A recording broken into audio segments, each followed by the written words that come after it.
Daddy, Mommy.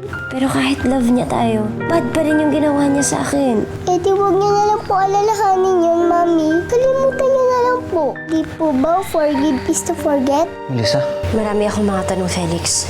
At alam kong ikaw lang ang makakasagot nito. kung meron kang gustong malaman, sasabihin ko sa'yo lahat. Handa na ako makinig sa'yo, Felix. Sige, pupuntahan kita ngayon din. Mas gugustuhin mo sumama sa akin kaysa sa kausapin si Felix. Natagpuan ko na silang lahat. Sino? Yung mga dumukot sa'yo. Nakikilala. Sayawan mo ako! Tara dito!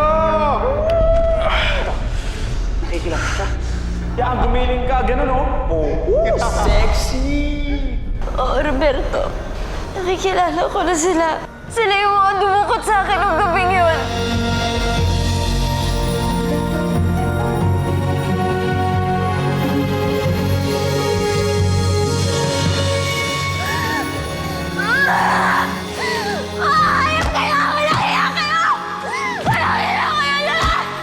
Kulit mo rin ano, sinabi nang wala dito si Melissa. Pero Ami, tinawagan kasi ako ni Melissa eh. Gusto raw niya ako makausap. Hindi ko alam yung sinasabi mo. Buti pa umalis ka na. Tigilan mo na kaibigan ko. Ami, tama na. Pareho naman nating alam na gusto makausap ni Melissa tong si Felix. Alam niyo, Nay, kailan naman ang pumapayag sa gusto ni Melissa eh.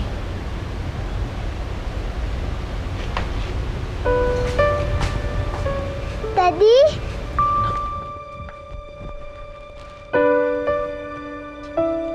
Daddy, totoo po bang mag-uusap na kayo ni Mommy?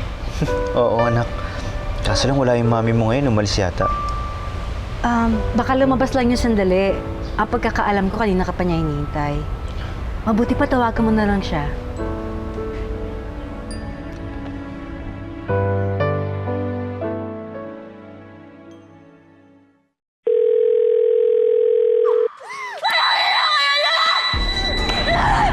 Nagmakaawa ako sa inyo, pero hindi niyo ako pinatunggan!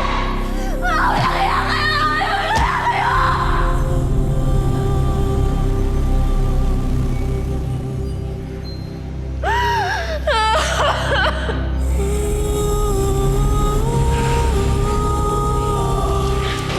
Ito na sisi sa amin, miss! Dinukot ka lang namin! Si Felix yung nag-aasa sa'yo! We're sorry. The number you have reached is not in service. Kanina ko po tinatawagan si Melissa. Nagre-ring lang ako pero ngayon parang naka-off na eh. Mabuti pa hintayin mo na lang siya dito. Dadating din yun. Felix, kakausapin ko lang si Ami ha. Huwag ka na munang bahala kay Ev.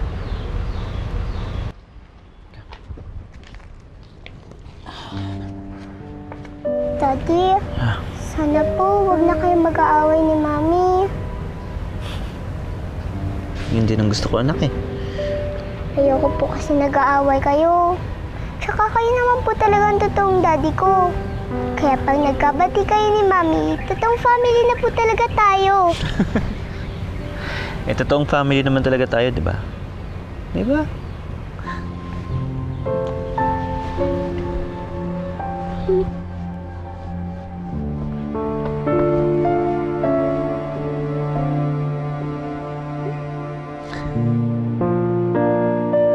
Ano pong hinihintay mo, Roberto? Dali mo na sila sa presinto, baka makatakas pa yung mga yan! Huwag kang mag-alala, Melissa. Pagbabayaran nila ang ginawa nila sa atin. Pero bago yan, may kailangan kang marinig mula sa kanila.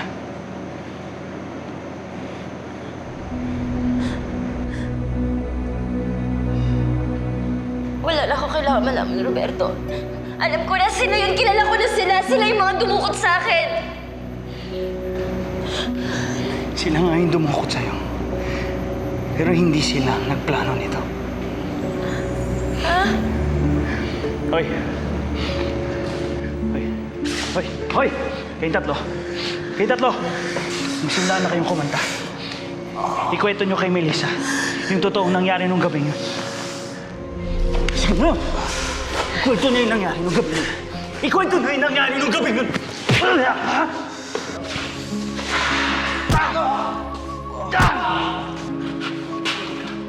Sumagot ka! Sabihin mo yung totoo. Sabihin mo! Tinawagan ako ni Felix nung araw na yun. Birthday kasi niya. Nangingi siya ng regalo mula sa amin. Roberto, may tumutukod sa akin! Roberto! Ano? Nagsuggest kami na kukuha na ng babae sa club pero ayaw na. Gusto rin niya sariwa yung hindi naman ang tikipan.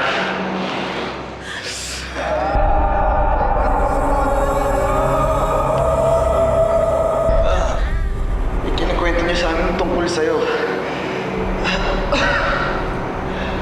May isa daw babaeng malapit na ikasal. At ikaw yung babae na tinutukoy niya.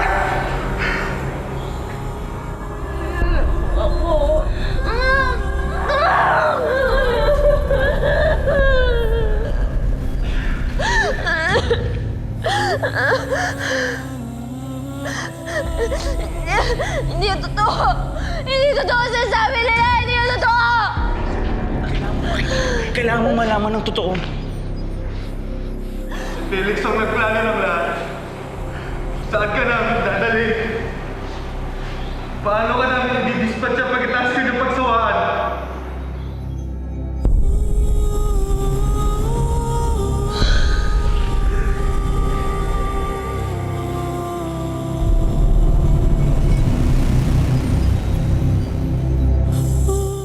Hindi, Roberto! Hindi totoo yung sinasabi nila!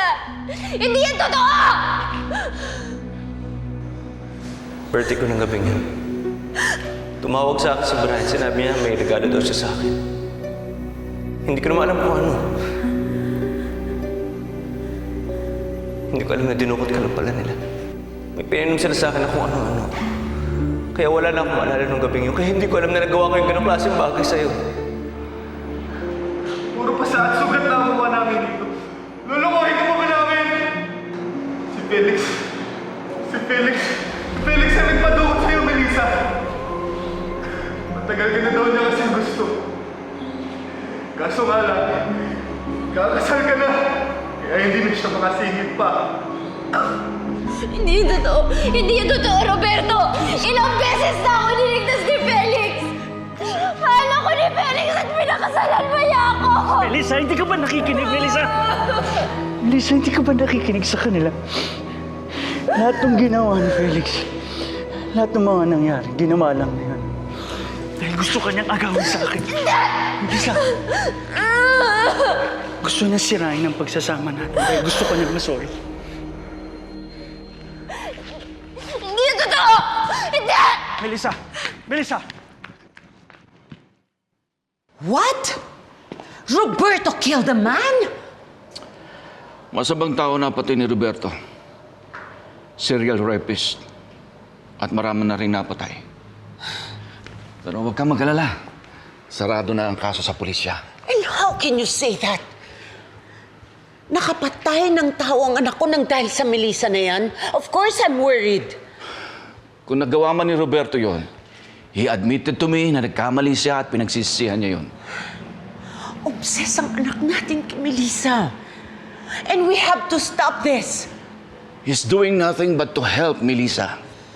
Isang bagay na we as a family should have done this a long time ago. She was supposed to be our daughter-in-law, remember? Naging bahagi siya ng pamilya natin noon.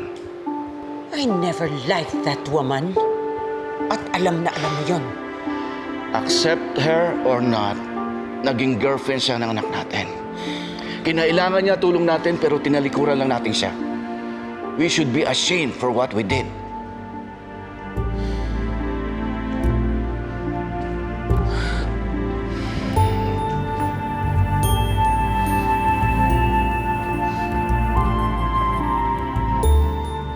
Chip,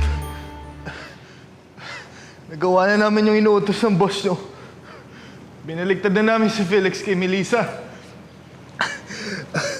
Baka pwede nyo na kami pakawalan, Chip. Talaga, Brian. Lagot tayo kay airpods nito. Tumatakbo pa naman siya congressman. Huwag na tayo magsisihan dito.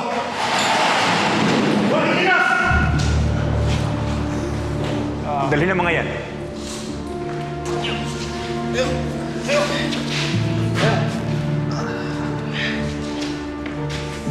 Ano yan? Felix, labas!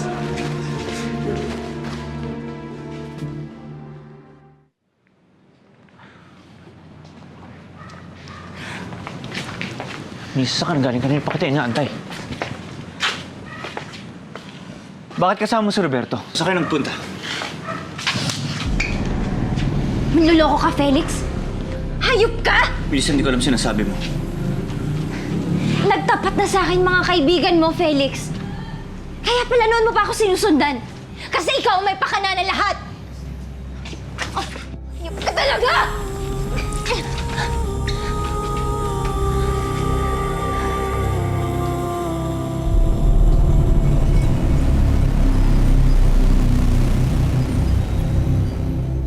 Kung ano man ang sinabi ng mga gagawin niyo, huwag mo silang paniwalaan. Sa akin ka makinig. Melissa, ako nagsasabi ng totoo. Hindi kita pinadukot. Wala ko alam sa mga nangyari.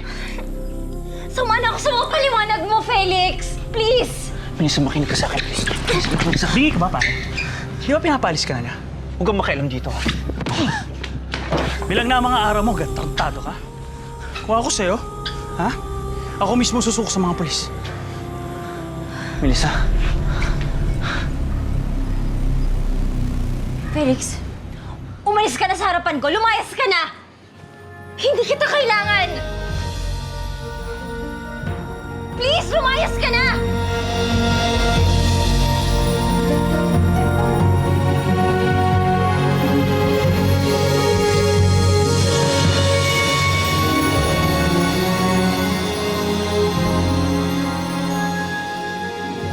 Hindi ba ako ang gusto niyo mapangasawa ni Roberto? Hanggang ngayon ba, si Melissa pa rin ang gusto niyo para sa kanya? Hindi, Rebecca. Ikaw ang asawa ng anak ko. Yun naman pala eh.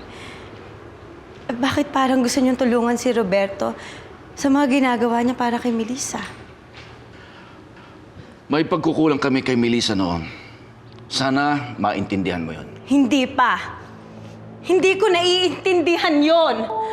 Hirap na ako sa kakaisip ng paraan para mailayo si Roberto kay Melissa. Para hindi masira ang pagsasama namin, pero pati kay nabiyanan ko. Gusto niyong tulungan yung Melissa na yun? Rebecca, hindi ganun ang gusto kong iparating sa'yo. Pero yun ang dating sa akin. Pwede ba pa? Huwag na kayong makialam. Kung gusto niyong tulungan si Roberto, tulungan niyo siyang bumalik sa akin. Dahil ako ang asawa niya. At huwag niyong kakalimutan, ako ang manugang niyo.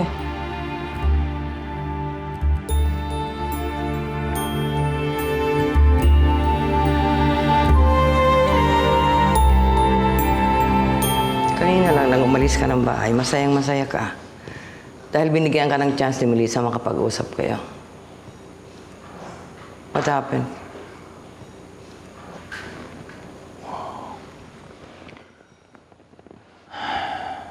Mas lalo lang siya nagalit sa akin. She thinks ako talaga nagpadukot sa kanya. But that's not true. Hindi ko na nga alam kung anong gagawin ko eh. Paniwalang-paniwala siya na ako talaga may kasalanan. Masita gulong-gulo na ako. Hindi ko alam kung paano ako mapapabago ang isip niya. Felix, alam mo ba kung saan matatagpuan ng mga dumukot kay Melissa? Dahil sila lang makaka-prove ng innocence mo.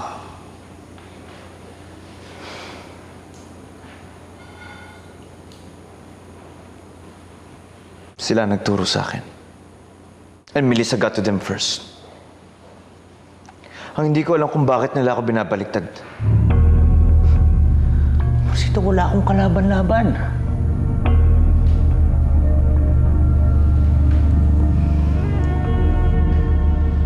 Sabi ko sa'yo, Melissa kung natuloy yung pag-uusap niyo ni Felix, edi sana napatawad mo na siya, tapos hindi mo narinig yung sinabi ng mga kasama niya. Ewan ko, pero hindi pa rin ako makapaniwala sa mga sinabi mo, anak. Kasi magmula nung nakilala ko siya, tayong lahat si Felix. Wala man lang ako nakita kahit na isang bahid na kasamaan sa kanya.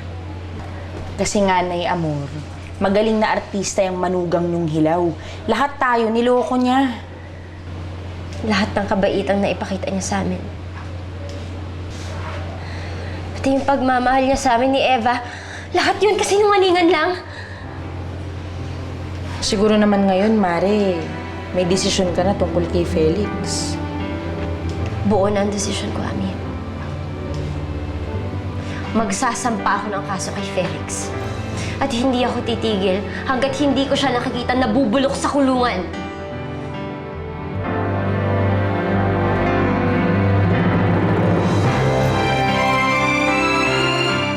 Melissa, nasa custody namin si Brian ngayon, pati yung dalawang kasama niya. Kailangan mong sumama sa amin para ma-identify sila. Ipinakita na sila sa akin ni Roberto. Alam ko na silang dumukot sa akin. Naunahan na pala kami ni Roberto tungkol dito. Siya yung nagtimbre sa amin kung saan makikita yung tatlo. Don't worry. Gumagawa na yung paraan para lumaban ang kaso sa kanila. Salamat. Melissa, isa pang pinunta namin dito. Sabi kasi ng grupo nila na si Felix daw ang gumahasa sa'yo. Hindi naman siguro ito totoo, hindi ba? Totoo po yan. Ang asawa kong gumahasa sa akin.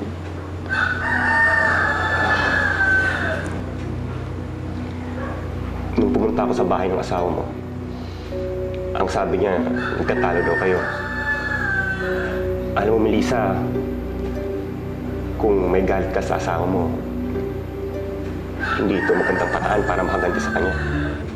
Hindi ako gumagawa ng kwento. Si Felix nga ang gumahasa sa akin at handa akong patunayan ito sa korte.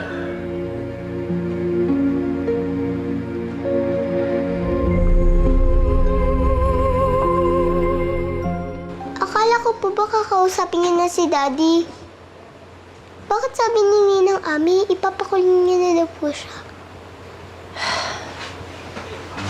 Eva, ilang beses na nagsinungaling sa akin ang daddy mo. Buong buhay natin, niloloko lang niya tayo. Hindi po tayo linaloko ng Daddy.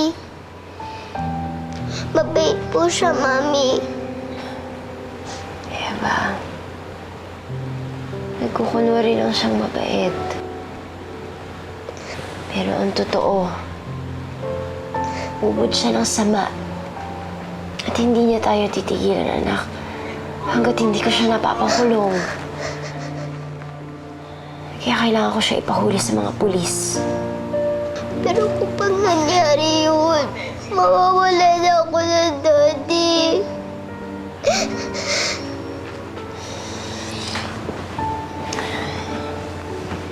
Anak,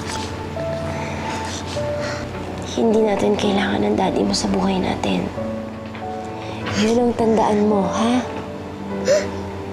Kakayanin natin to na tayong dalawa lang.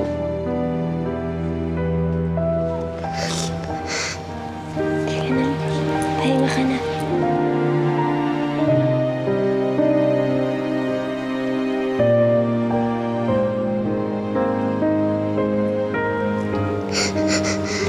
Tahan na.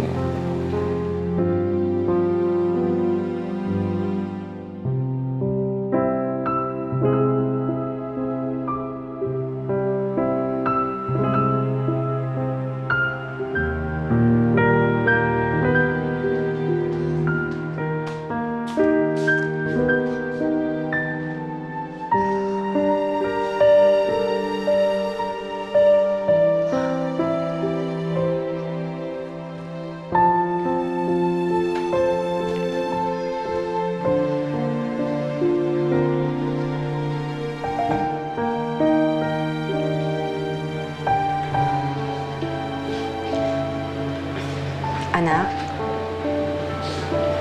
sigurado ka na ba talaga sa desisyon mo na sasampahan mo ng kaso si Felix? Kilalang pamilya sila, Felix. Siguradong pag-uusapan to ng mga tao. Paano na si Eva? Maapektuhan siya nito.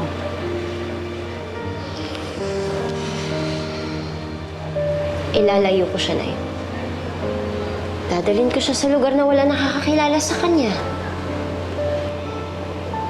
Matitiis mo na malayo sa'yo si Eva?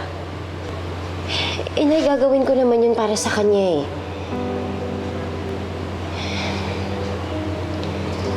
Obsessed sa akin si Felix na eh. Yun ang sabi sa akin ng mga kaibigan niya. Kailangan ko malayo si Eva kay Felix. Dahil masamang tao ang ama niya. Pero anak, hindi papayag ang anak mo. Mahal na mahal ka niya. Hindi niya kakayaning malayo sa'yo. Pinagsisisi mo ba ako na sa naging desisyon ko? Hindi. Hindi, anak. Gusto ko lang na pag-isipan mong mabuti ang lahat bago ka gumawa ng desisyon. Dahil ano mang mangyari, si Eva ang mapapahamak dito. Nay, buo na ang desisyon ko. Hindi ako aatras.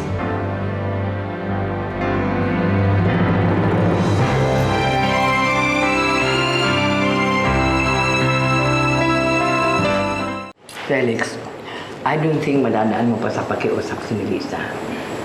It would be better kung umalis ka na lang ng Pilipinas. Amorcita, hindi ko pwedeng iwan ang pamilya ko. Felix, just think about what I've said, okay? Excuse me po, Ma'am Ofelia, Sir Felix. May mga pulis po sa labas ng gate. Hinahanap po kayo, Sir Felix. Ako nang kakausap sa kanila. Just stay there. Amorcita. Listen to your mother, Felix, okay?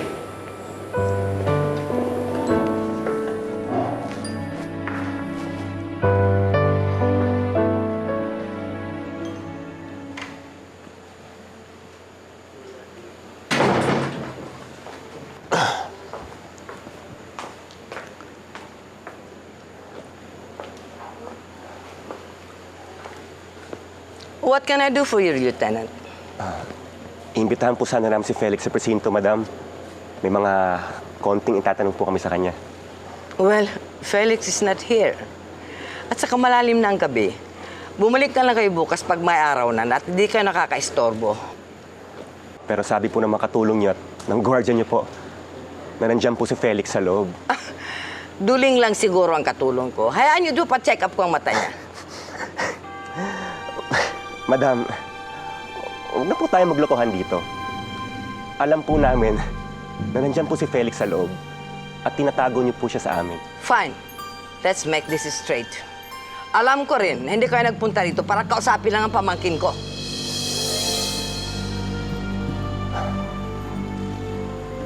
Tama pong sinabi niyo. Pumunta kami rito para makiusap sana kay Felix na isukong sarili niya sa amin. Kumanta na po yung mga kasama niya. Pati po si Melissa. Rapist po ang pamangkin niyo.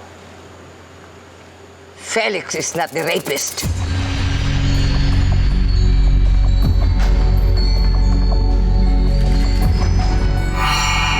Hindi ako papayag na makipaghiwalay sa'yo. Kami ni Melissa para sa isa't isa. Huwag mong hintayin na ilagay kita sa listahan ng mga taong gusto kong burahin. Nakapag-book na ako ng flight mo papuntang Amerika. Malis ka na, Felix, please. May kakilala ka bang magaling na abogadong pwedeng humawak sa kaso ko? May nakausap na ako, Melissa. Wala na si Felix. Well, by this time, nakasaka na siya ng aeroplano. May duda ako. Nakabala ka ng takasan. Huwag nating hayaang makaalis si Felix, Roberto. Kausapin na natin yung kinuha mong abogado. Yung asawa mo ang nang-rape sa'yo? Nangyari ba to before or after kayo ikasal?